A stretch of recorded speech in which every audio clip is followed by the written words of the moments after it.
Do you feel that in a time when we are more connected than ever, we are drifting away from real human connections, especially to ourselves? I do. Hi, I'm Leticia Latino, and I want to invite you to join me and my very inspiring guests in exploring ways to reconnect to your essence, to your definite purpose, to what makes you tick.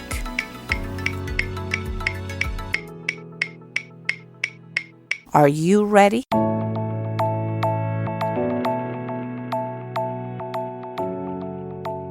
Hello, and thanks for tuning in to a brand new episode of Back to Basics.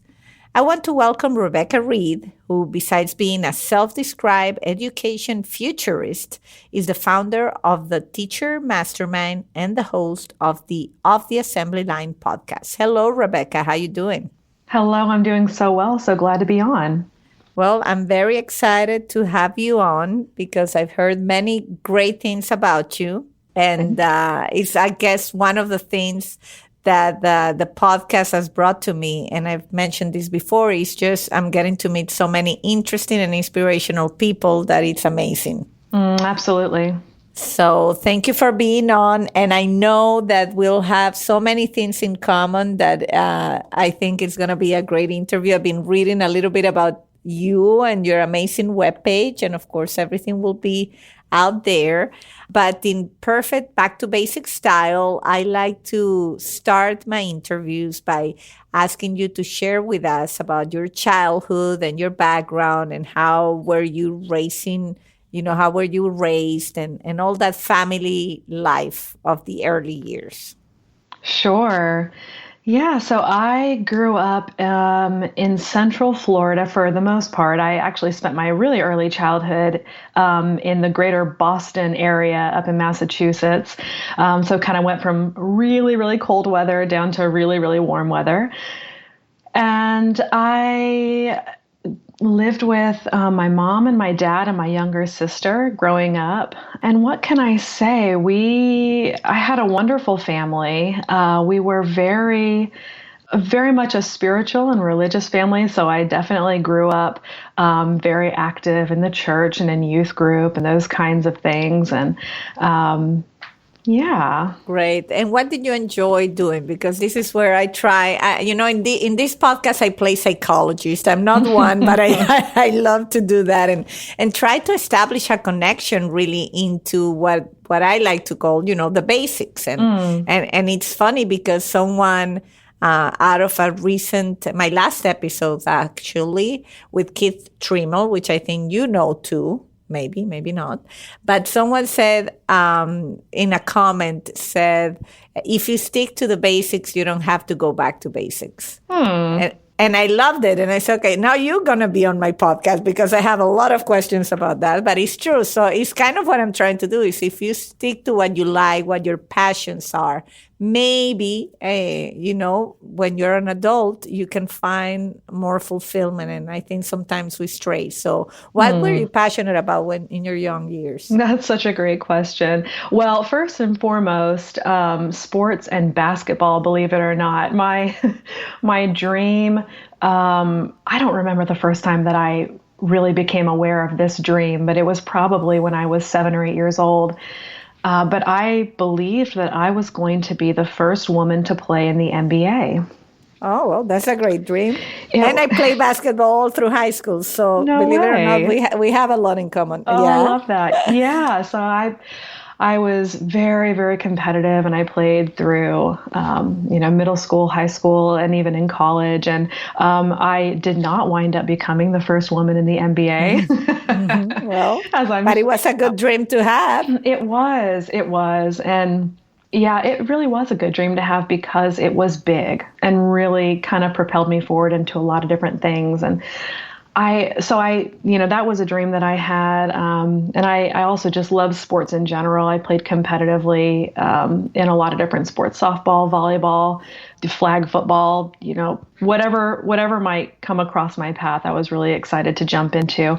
I always loved also when I was really little, because you say go back to basics, and I'm like, what did I love when I was, way back to what I can think of. And I loved being outside, building forts, climbing trees, doing all of the very active, imaginative, adventurous kind of things. I was not interested in playing with dolls or playing house or anything along those lines. I really was quite active and always kind of chasing down what was next in like a very physical way. Interesting. Was your sister like that? No, she was all try as I might. I tried to pull her along. Well, yeah, I asked that because I had a brother and a sister, and I'm basically you're describing me when I was a little girl, like very active, almost tomboyish, and my sister liked to play with dolls, dress with dresses, and that kind of stuff. So I was curious. She loved playing with Barbies, and she was very creative. She also was into music earlier than I was. I did try to pull her along and teach her how to play basketball and volleyball and all those things, and she did some of that later on. But yeah, we were very different in that way. Interesting, interesting. So, did sports guided you into university or college? I know that where I come from, that wouldn't be a defining factor, but did any of that happen? That you chose where to go to school or something like that based on sports? I almost did, as it became apparent that I was not going to be in the NBA, right? I started realizing that earlier rather than later. And so my dream adapted somewhat. But I always wanted to play basketball through college. And I almost made a college decision based on it, but ultimately wound up going to a small school here in Central Florida. And I did play basketball there, but it was certainly not at the level of competition that I had always dreamed of. But it was interesting because some other things started taking the place of that dream and of that love, as I went through college and beyond. Interesting. And what did you decide to study? So I went to a small Christian college called Florida Christian College. It's now joined with another university, and it's now called Johnson University, Florida. And I studied youth and family ministry while I was there. Interesting. Mm-hmm. And then any reason, of why you wanted to study that, or was just something that just happened because of your environment at that point? Well, I always knew that I wanted to help people. That was probably that was the clearest understanding of sort of my career goals that I had at the time. I wanted to help people. I had thought about going into counseling and ultimately decided that was not the right move for me. But, it's interesting as I look back at it because, you ask, was it just a product of, the environment that I was in? And one of the things that I try not to have regrets, right? I try not to look back on my life path and be anything but grateful, because who's to say where we would be, if we had taken a different path or kind of been on a different road. But one thing that I really do wish I had experienced earlier in my life, I wish I had been exposed to more. I wish I had seen more of what was out there, more of what was possible. I wish I had been connected to just a greater visibility of the opportunities when I was younger. Mm-hmm. I went through high school, and the career pathways that seemed to be available to us at the time were pretty narrow. The real world was pretty disconnected from my high school experience. And then I went right into a very small college that was very focused on, really preparing people to go into ministry, which was not necessarily what I wanted to do, but that was what was really available. And I knew that even if I did not go into youth ministry, family ministry, that what I was learning about child and youth development, what I was learning about family dynamics, all of those things would serve me, and I would be able to put into practice in some form or fashion down the road. Little did I know that I would go into education, right? Mm-hmm. But I knew that those things were valuable regardless. So you had almost a conviction that, I don't know where this is going to take me, but I know it's going to be useful. Right, exactly. Interesting. Well, that sounds exciting. However, how life pans out. So when you finish college, you finish your studies. Did you go right there to work, or what happened then? I was fairly lost when I graduated. I remembered feeling sort of the urgency of like figure your life out over my senior year of college, and even before that first year post graduation was up. My mom actually got very sick with what turned out to be more or less a mystery illness that over time wound up taking her vision and her hearing and created other difficulties. But Oh, I'm sorry to so, hear that. That oh sounds yeah, rough time. it was it was it was very hard. So everything kind of blew up at that point for me. I had graduated sort of with the whole world was wide open and I was kind of terrified and aimless and had no idea what was next. And if I was going to, should I go and get my master's? Well, I don't know what I want to get my master's in. I didn't know what exactly to do. But before I really had a chance to get going with that, yeah, my mom got sick and there was a lot of uncertainty up in the air. And that first year after she got sick, that the year following, really everything was on pause as we tried to understand what was happening. It was still to this day an undiagnosed inflammatory brain condition, probably autoimmune. Science probably has not caught up with what it actually was that she had. But, we spent that first year really trying to understand what was going to happen next. Was she going to fully recover as they initially told us, or were things going to continue to actually decline? And that's actually what wound up happening. So things were sort of on pause for me for a couple of years while we kind of worked through that crisis, and it really was a crisis at the time. Of course. And so I have to understand from your story that unfortunately, then after a couple of years, your mom passed away.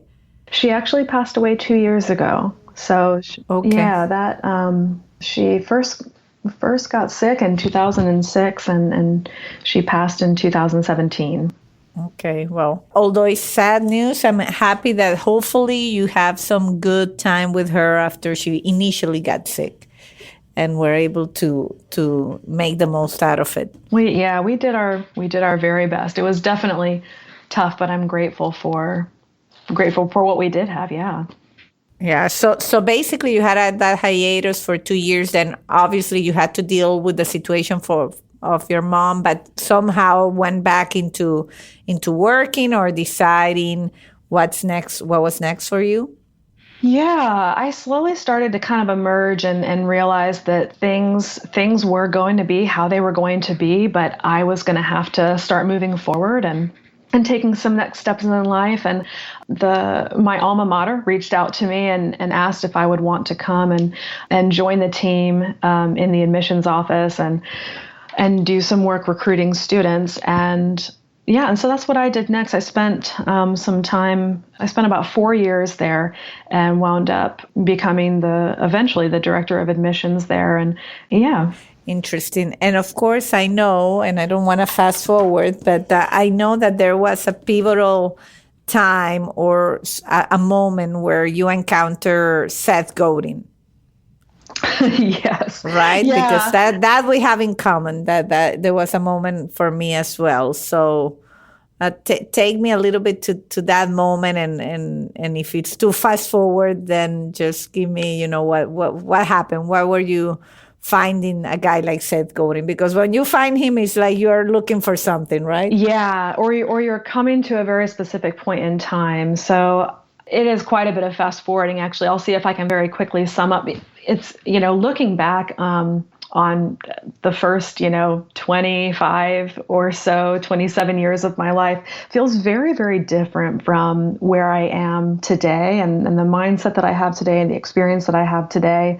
So it's interesting to kind of take stock of all of it. But from my time working in higher ed admissions, I left that position really asking myself, where did I want to invest my life? Where did I want to invest my professional energy? And I spent quite a bit of time reflecting, and all the signs kept pointing back to K-12 education, the K-12 education system. And I was very confused by that. I didn't think that I was meant to be a teacher. And yet I couldn't understand any way to impact education without being in the classroom and working with students and understanding everything that goes into being a teacher and educating students. So I started in the elementary classroom, and I was an elementary teacher for about 4 years, and then had the opportunity to begin working with teachers and teacher development and problem-based learning and classroom facilitation. And I began working with a STEM education nonprofit called Project Lead the Way, and spent about 3 years with them. And so that's really fast, but it brings us up to my encounter, if you will, with Seth Godin. I had been feeling, let's bring it up to like 2018. I had been feeling very urgently for some time that I was not contributing to the education space, or really even to the world in the way that I was capable of and the way that I wanted to. I felt like I was giving about 10% of what I was really meant to give. And over time, that became quite painful. I couldn't really operate in that mode for much longer, and I had been for a little while. And as 2018 started to come to a close, I started really asking myself, what was 2019 going to be about? What was that year going to be about for me? I was feeling very urgent in my life, and what needed to be in place for me to start moving forward in the ways that I really wanted to. And Seth kind of entered in this time sort of from the side as I was moving forward with all this. I had been familiar with his work, but hadn't dived deep into any of his books or blogs or anything like that. And we actually did a book exchange in the team that I was on, and it was sort of like white elephant style, like you just draw a name, and the person that you get, you kind of find out what they're interested in, and you send them a book. And the person who got me, she sent me 2 small books, and one of them was Seth Godin's Poke the Box. Have you heard of that book? No.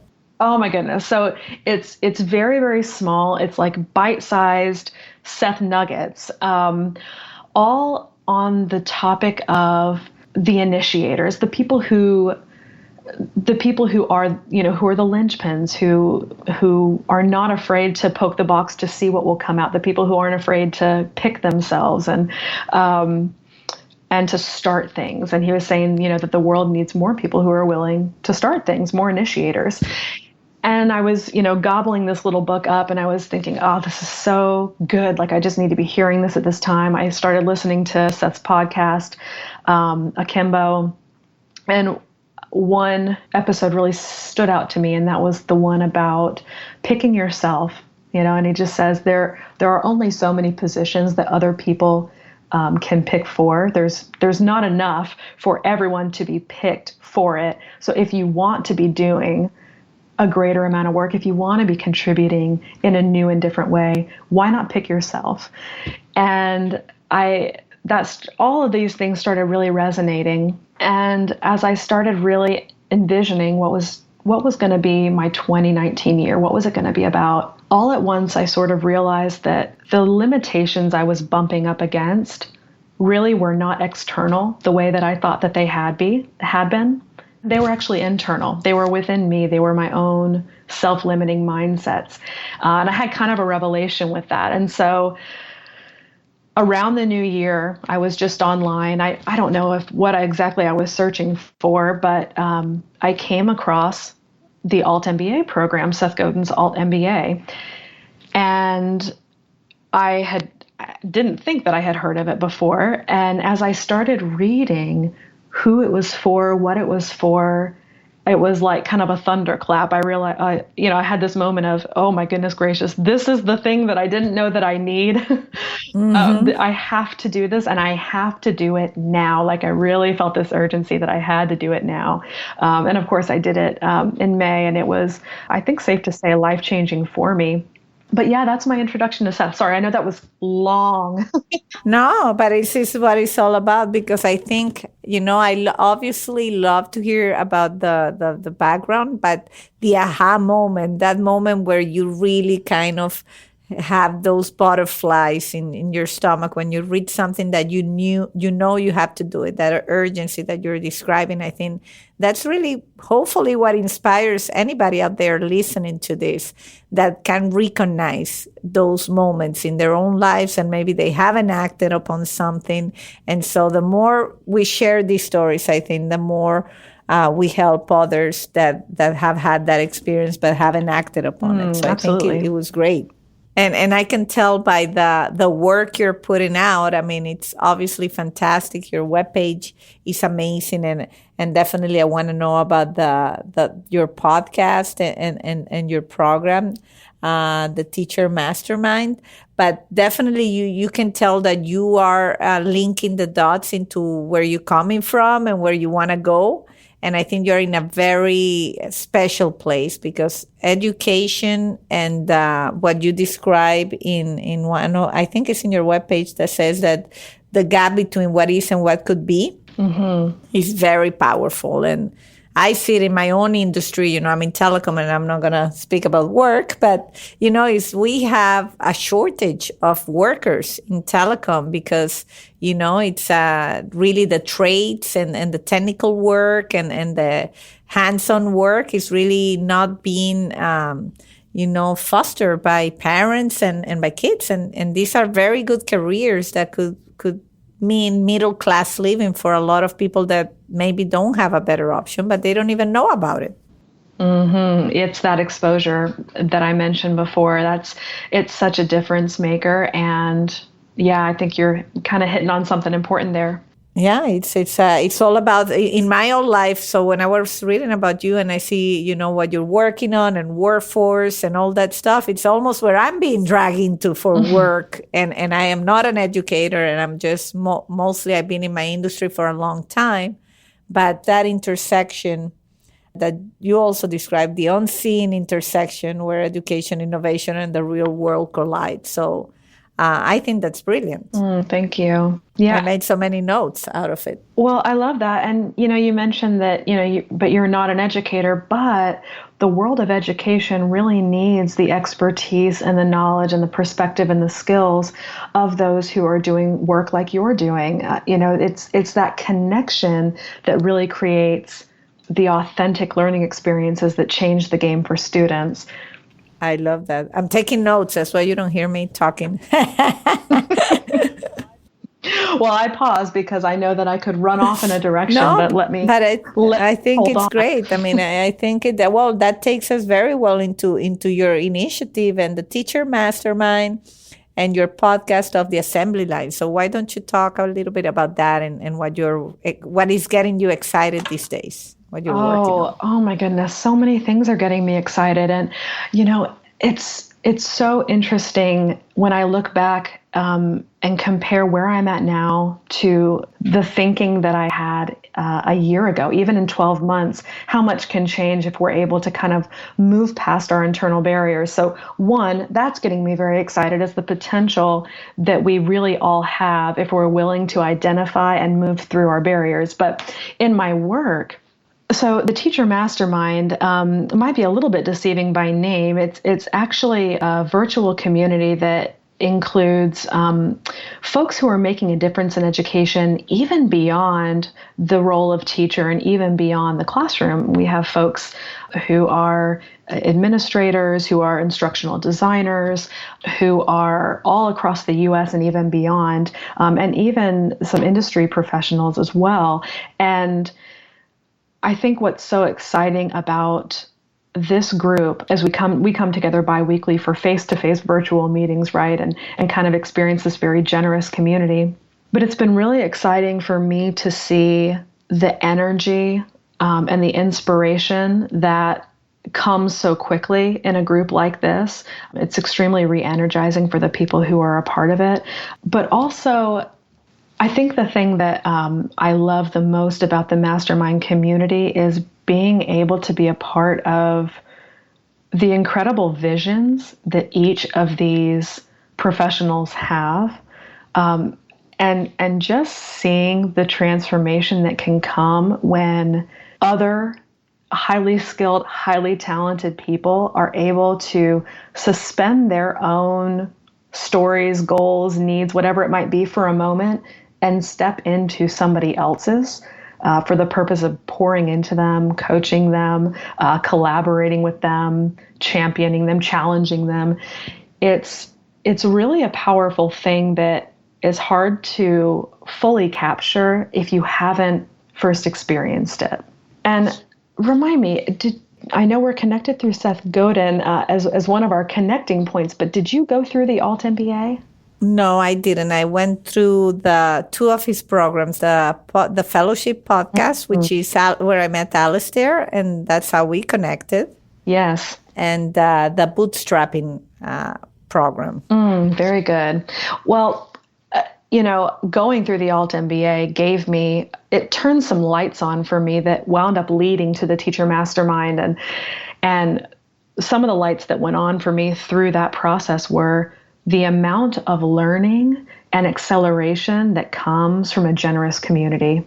It's not something that really can be replaced or substituted with anything else. There's nothing quite like it. It's also hard to explain if you haven't gone through it, but that's what we're experiencing in the Mastermind. And I think what else is really exciting to me about the Mastermind is one of the things that I wanted to come out of it, that I hoped would come out of it, would be a widening of individual viewpoints. And I hope that we would be able to raise the level of visibility in what is going on in education from one region to the next. And through that, really give members an opportunity to see the bigger picture. And that's definitely happening. And they've been sharing that that's something that's coming out for them. So I'm really excited about that. It sounds great. It sounds like a great initiative. And I think it's almost like a movement, where you want to break the status quo. And also, as you say on the trailer of your podcast, it's like it is time to disrupt education. And we feel the same in telecom. I think it's really, we're living in disruptive times and we need to be open to think differently. And you see the resistance around. I don't know if you feel it. I feel it everywhere I go, that every time you're trying to propose something different or you're doing something different, even this podcast, people question, like, why would you do that? And that's the fear of being disrupted, right? And so I find it very interesting. I think in education, obviously, as a mom, it's something that you think about, because you start seeing how your kids are kind of studying the same things you studied, but the world is different. That's right. They're growing up in a different world. So I already feel that some of the things that work for me are not going to work for my kids. That's right. Yeah. And some things are enduring, right? Some skills are enduring, some competencies are enduring. They will be needed from here to eternity. And the way that students are taught best will be the same from here to eternity, because our cognitive development is the same as it has been, right? Our brains develop in the same way neurologically as they have.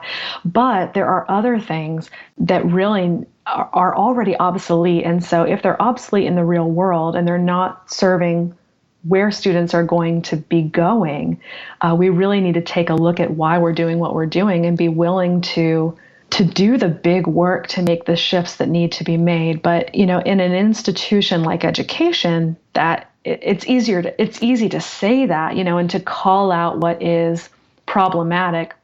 It's a different story entirely to say, okay, we're going to link arms and be willing to find the solutions and put those things into place. And the podcast is really born out of, the last several years, I've worked with thousands, truly, of educators and administrators and students across the U.S. and even beyond the U.S.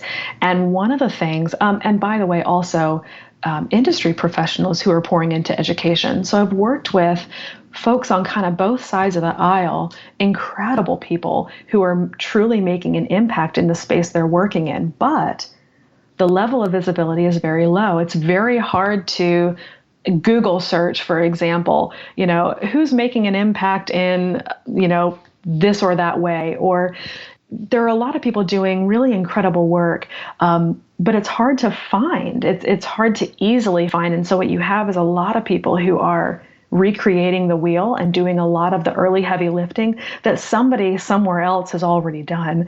So the podcast, I'm hoping over time, will raise the level of visibility and give folks models that are easy to connect to and easy to follow. And I think that'll really help us move the needle forward much more quickly than we'd ever be able to individually.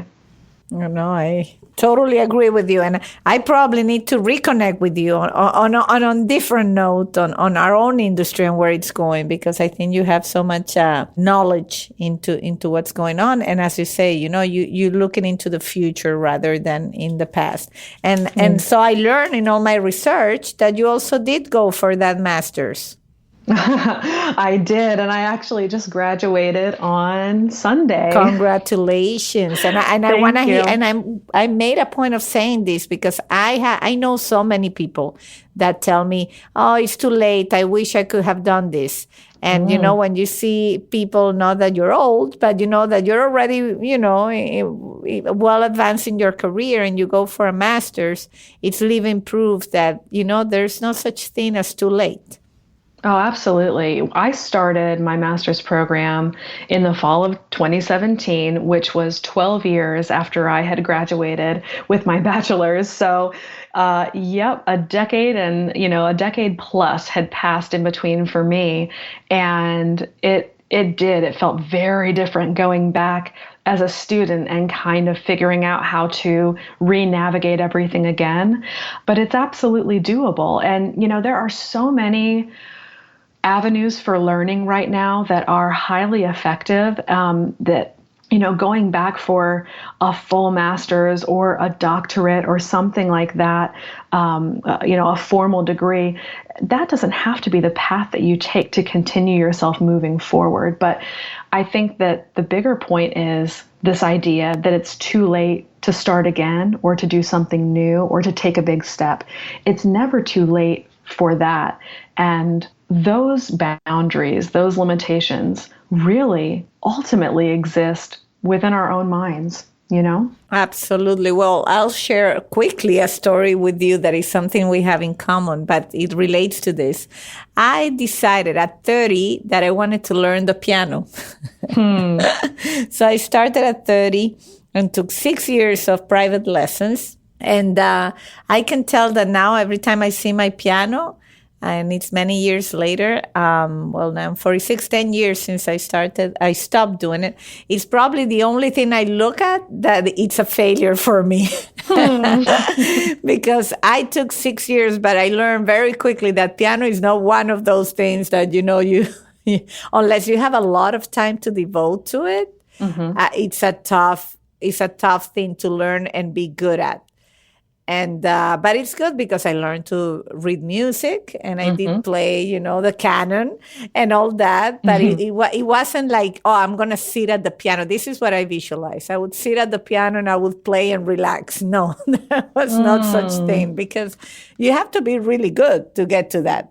That's interesting that you say that. You're saying that piano is one of those things that you have to fully invest in to really get to get value out of it. And I might push back on that a little bit. And I might say it depends on what you want to get out of it. And I say that because I picked up the guitar when I was in college, actually, and I taught myself to play and I played chords. I took a theory course one semester and hated it. I could not get into the theory side, the technical side. And so I wound up giving up on that. And for a while, I felt like I had failed at playing the guitar. I hadn't pushed hard enough. I hadn't been willing to practice. I could have been this and that kind of player, but I didn't really pursue it well enough.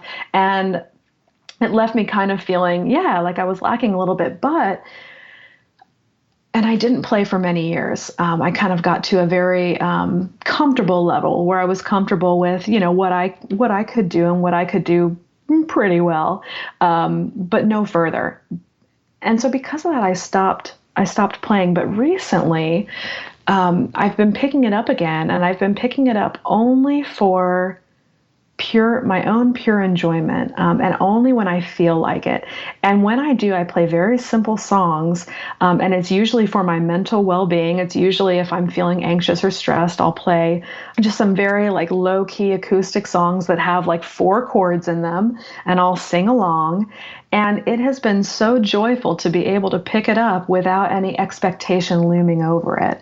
So I don't know, it's interesting. Now, yeah, I had to learn enough to be able to play those 4 chords and sing at the same time. Yeah, I don't know. I maybe, and this is why I remember, because you wrote a very good article, and I'll share it on the notes about the best advice you were given. And I did go as an adult to that terrible experience of going to a recital, and I was the oldest person playing. Everybody else was like 7 years old, and I was 31, and I completely froze completely in front of the piano. So imagine I had already 2 masters by that time. I could speak to an audience of, I don't know, hundreds of people and not feel nervous about it. And here I am, totally petrified because I knew once my finger went to the wrong key, it was going to be really hard to recover from that. And that's exactly what happened, with the exception that my teacher was very strict, and she went up the stage and say, "Forget that you've heard anything." Oh no. Yes. Okay, let's do this over. Forget that you heard anything in front of the entire audience, and made me step out of the stage. And made me come back in to start it all over again. So imagine pressure. So I understand why you have some trauma around this. Yes. And I did keep going, and I finished the piece. I didn't play perfectly the second time around, but I managed through it. But yeah, I don't know. It was very enjoyable. But bottom line is I quit. I guess in that I agree with you. I quit when I felt I was done. It's almost like, I know I can do this. I just need time to invest in it. And I was getting married at the time, and there were a lot of things going on. So I put my priorities, and say, okay, I'm going to have to say no to something, which is very hard for me to say. So it's almost kind of had its learning experience, but I have the piano there. You never know. But when I read your story, it really resonated with me. Oh, I absolutely relate to that story, except that I didn't have to leave and come back in. But, I wouldn't actually call that a failure. It sounds like you learned what you needed at the time. And yeah, you stopped when you felt you were done. I wonder what it would be like now if you were to come back to it and begin playing not by lesson and not by theory and not from like a technical perspective or expectation. But what if, I'm just curious, that you might not be interested in piano anymore at all, but I think it would be a different experience if you said, I love this song that I hear. I'd love to learn to play that song. And you went through the many channels available to pick up a few chords and to play a song that you love just for your enjoyment. It might be a totally different experience. And I think you're totally right. The other problem is I married a musician. Oh, well, he's an engineer, but he's a musician also. So that might have had something to do with it. But his advice, 100% your advice right now. He said you have to maybe forget about the technical aspect of it, the teaching. And my teacher was very strict. But I think, I don't want to fast forward or give it away for your story, but you did have something similar, and you kind of stumbled through the piece, but saw through it. It wasn't a good piece, but then you received the best advice someone else given you, or a very good advice that someone else given you. Can you I think it would take us to a good point to close our conversation if you share that little story. Yeah, absolutely. Yeah, this was the best feedback I had ever. And feedback is a tough thing to give and receive well, but this is the best feedback I ever received. And I was in my freshman year. I had overextended myself, and I played piano when I was in middle school and a little bit of high school, and then I had stopped. And I decided when I went to college, I want to pick this back up again. And so I had picked back up with a very introductory level course called Piano Lab, where we play with a few other students. And for the end of semester final, we had to perform an individual piece at a recital that was filled with music majors and very accomplished pianists and musicians. And I, as I often do and often did, overextended myself and did not give a whole lot of time to practicing my piece. It was a piece I had played before. I thought I would be perfectly fine. And then I get there on the day of the recital, having not slept through finals week and having not practiced, and I sat down. I sat down to play Canon in D. And by the way, I was the first person to play, which, if you're familiar with recitals, that means you are at the lowest level of anybody in the room. And I sat down to play this piece, Canon in D, which even at the intro level was very long. It was many pages long. And as I started, anxiety took over and I missed one note on one line.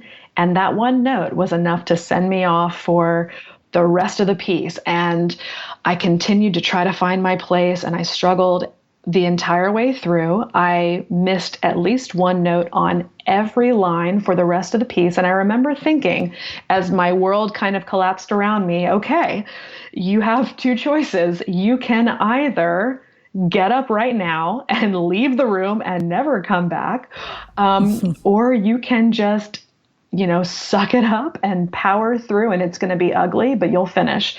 And I opted to finish ugly. And I got through it, and I sat down, and I was embarrassed. And I remember after a while thinking, well, I'm always very hard on myself. Maybe it's not as bad as I thought that it was. And I had kind of convinced myself that maybe it was not so bad. And as we were all filing out at the end, the head of the department, who is a brilliant pianist, very accomplished, who I had never met before, but knew who she was because of her legend. As I left the room, she took my hand, shake my hand, and then she kind of realized who I was. And she was a very kind, but also very straightforward person. And she looked at me and said, "Oh, you were very brave." Oh my. And all at once, I knew that, yes, in fact, it was the worst performance that anybody had ever heard. Okay, it was as bad as I thought. But two, I also knew that I was going to be okay because, I could tell that this incredible professor was for me. And that's what I loved about this feedback. And of course, it's not technical feedback, and it's really, but it paints a helpful picture, which is that her feedback was so, it cut to the core so well because it was very, very honest and accurate. It painted the picture of my poor performance very clearly. I had no doubt in my mind. But it was also delivered with kindness. And I don't just mean with kindness in her tone or in, kind words, but the words that she used were the most positive things. It was the most positive things she could have possibly said while still being honest, which for me, the subconscious takeaway was, she's for me. She's on my side. She wants me to continue to improve. And that has always stuck with me as an incredible framework for feedback. It's got to be honest and accurate. It has to be clear for the person receiving it.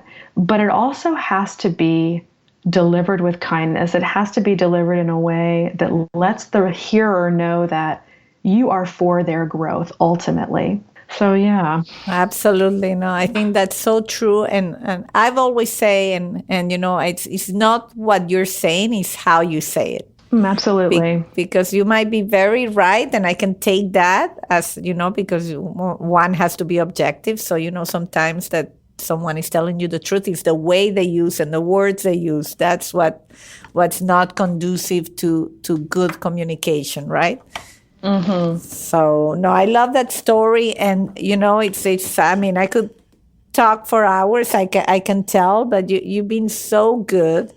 And one of the things that I definitely ask before we end our chat is, what makes you tick? I'm sure you're working on things that you're enjoying very much. But if you have an hour to do something just to remember who you are, like say, wow, this is what I enjoy. I had one, and I'll share it very quickly.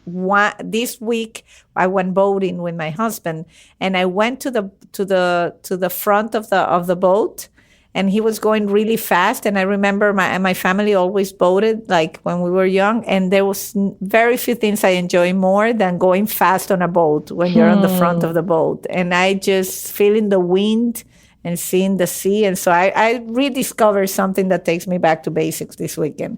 What is it for you? Is there any little things like that you say, oh, I enjoy this so much? Well, I love that. There is something about being out on the water that is so freeing. But I think the thing that immediately came to mind when you asked that was climbing mountains. And I live in Orlando, Florida, so I have very few opportunities for it. But a few years ago, I had the opportunity to go out to Alaska for work. I was out there on a work trip, but I had a few opportunities while I was there to climb a couple of mountains, and it reminded me that I was alive, and it also reminded me that it made me realize how little I had felt that alive, to that point, and kind of reawakened something in me. So that would be a back to basics for me that I don't get to do as often as I like, but there's something about climbing a mountain. Well, I love that. It sounds to me that you're climbing your mountains professionally, and that you're enjoying life, and that you're really making meaningful contributions. So you're an inspiration, Rebecca. Thank you so much for saying yes to being on this podcast. Oh, absolutely. Thank you so much for having me. This was a joy.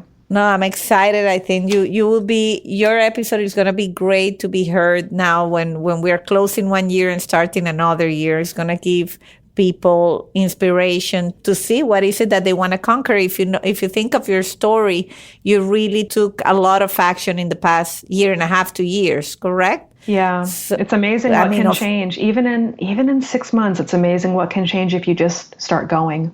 Exactly. So I hope that anybody listening is willing to remove whatever barriers it is that you have that are preventing you from climbing your own mountain. And I wish you all successful 2020, and let's make it count. So thanks so much, Rebecca. Thank you. Okay, take care. And until the next time.